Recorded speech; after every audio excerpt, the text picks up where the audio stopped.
Once you decided to pursue the Cisco Certified Architect certification, how did you go about preparing and studying for it, Alvaro? Well, as Khalid said, the short answer is we didn't prepare. Okay. This is a certification based on experience, on your ability to apply the knowledge that you have to a specific situation that, in this case, the certification presents you with. And this is day in and day out what you do with customers. You come in, you talk about their network, you talk about where they're going with their business, and you then apply your technical knowledge to that. There's really no way to prepare for that except having the experience itself. Work experience is important. Right, so on one hand, yeah, we didn't prepare. On the other hand, we've been preparing for the last 15 years. Sure. And to me, that is the real value of the certification. Was there anything else that you wanted to add, Khalid? Were there any other resources that you could have looked upon to maybe even, outside of the work experience? No, actually, it's very well put. I think for me, as Alvaro said, I've prepared for this for 17 years at Cisco. I didn't have to sit down. Oh, the only thing that I had to sit down was to write my report and create my presentation.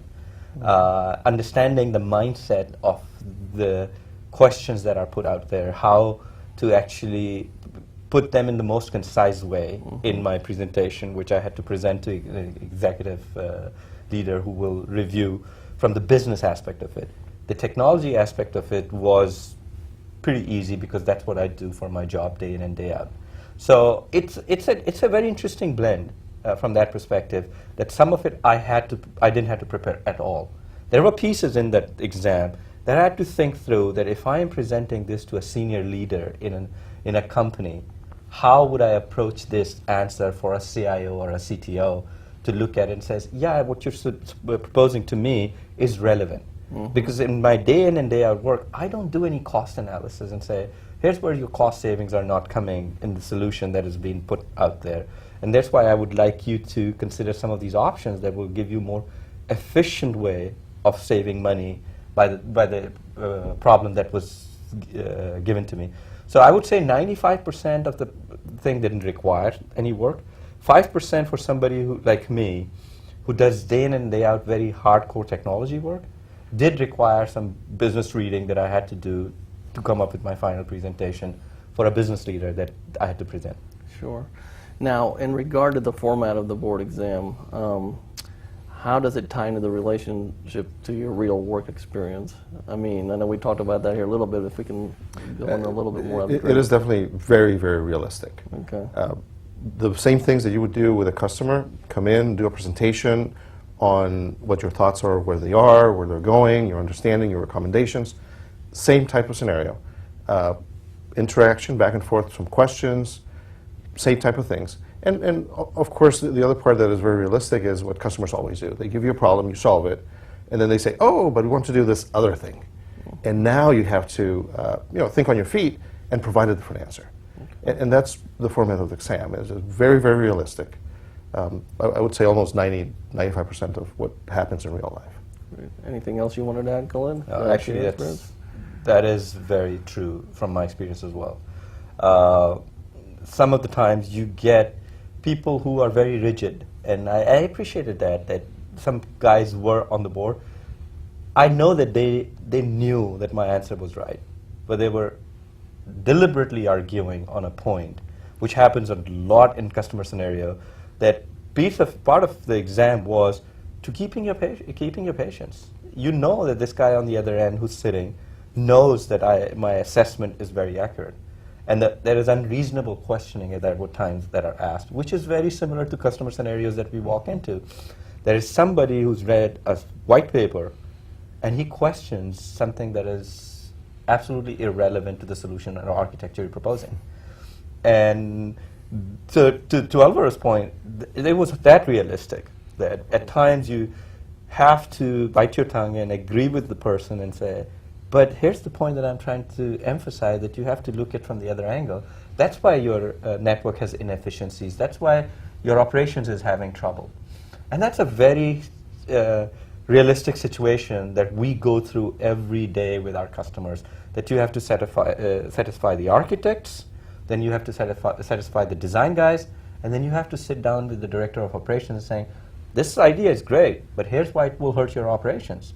And along the chain, you will find one or two at times unreasonable individuals that you do have to satisfy. And I think it was very, very realistic from my experience. Good, good. Now, let's talk about the board exam itself and your, what you experienced. So can each of you walk through the day of the board exam and the process that each of you experienced the day of? So, Right, so by the time we get there, we have already been given some materials, background on the company. Again, just like you would in a normal situation, you know what the company is about. Background as well on the problems that they're having or the direction that they want to take. And so we prepared a presentation. So we come in and we do a presentation for their board, for their executives, maybe technical people, and there's questions and answers. Usually, one of the interesting parts as well is that in the mix of the people that you're presenting to, there's not only the high-level CTO or CIO or something, but there's also potentially lower-level people, like the director of operations, or someone who's day in and day out managing the equipment. So it is interesting because now you have to go up and down and be able to present the technical issues, the business issues, and be able to have all of them understand the point that you're trying to make. So once you make your presentation, there's questions and answers, and then the group here comes back and they tell you, well, now there's a change. Now we changed our strategy, now we did something different, now we're going in a different direction, and we have some time, a couple of hours, I believe, to go and redo, or hopefully not redo, but adapt our thinking and adapt our solution to now the new circumstances. And then we come back and do another short presentation about that and more questions and answers. And that's pretty much it. Okay. Khalid, how was your day, and you walk us through your process and what you experienced? So I'd say for the first time in my, 12, 13 years, I was nervous walking into the exam, because when I was writing the report, I was pretty satisfied with my report, but I wasn't sure is there any twist that I missed out, that there was an expectation. And the question and answer, the first discussion that I had to present my solution was very interesting, as they kept it at different level. And generally, at times, you don't interact with all the levels at the same time. So you have to, what was challenging for me over there was I had to be prepared to answer from a 100,000-foot view all of a sudden to a 50-foot view. And that swing at times I felt was disturbing my rhythm. But that was also challenging. That piece was challenging. And twist was interesting part of it, because you knew walking in that there will be a twist. But generally in customer situation, we are lucky that we don't get that disturbance of the rhythm. That when you're going out to present to a CTO or CIO, that's a very different mindset and skill set that is needed. But at times it does happen that we've had a couple of situations where you have that scenario where there is a director, technical director, and they have their principal engineer sitting in the room. And at a lot of times your engineers, as we know, are very disruptive in discussions when you're presenting to management. So I would say it has happened to me 2-3 times in my career. And the CCA, it happened quite regularly during the board exam. Is all of a sudden there's a very deep technical question, and somebody will say, yeah, but that's irrelevant. If somebody who's being the CIO said, that's irrelevant to me, to come down to my level and come up to my level and say, this is what is very relevant. Here's what my cost savings will come from. I don't care why you're moving some of these technology pieces from a particular network to the second network that I've acquired, but what is relevant to me is how I will achieve operational efficiencies in this network.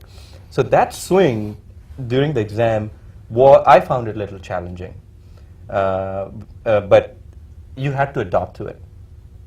So that way I think it has some very, very interesting and challenging pieces during the board exam. And I was nervous.